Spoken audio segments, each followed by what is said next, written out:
नमस्कार शेतकरी मित्रांनो, खानदानी शेतकरी यूट्यूब चॅनलमध्ये आपले सर्वांचे स्वागत आहे। आज आपण बघणार आहोत 20 जून वार शनिवार रोजीचे कांदा बाजार भाव।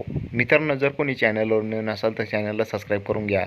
यावला कांदा उन्हाळी आवक 7,000, किमान दर 200, कमाल दर 1770, सर्वसाधारण दर 1400 रुपये क्विंटल।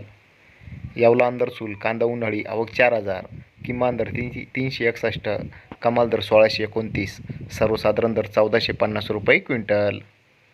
लासलगाव निफाड कांदा उन्हाळी आवक 3,480, किमान दर 600, कमाल दर 2100, सर्वसाधारण दर 1750 रुपये क्विंटल। लासलगाव विंचूर कांदा उन्हाळी आवक 5,600, किमान दर 500, कमाल दर 1976, सर्वसाधारण दर 1650 रुपये क्विंटल। मनमाड कांदा उन्हाळी आवक 2,000, किमान दर 700, कमाल दर 2,030, सर्वसाधारण दर 1775 रुपये क्विंटल। पिंपळगाव बसवंत कांदा उन्हाळी आवक 20,000, किमान दर 600, कमाल दर 2607, सर्वसाधारण दर 1800 रुपये क्विंटल। धन्यवाद।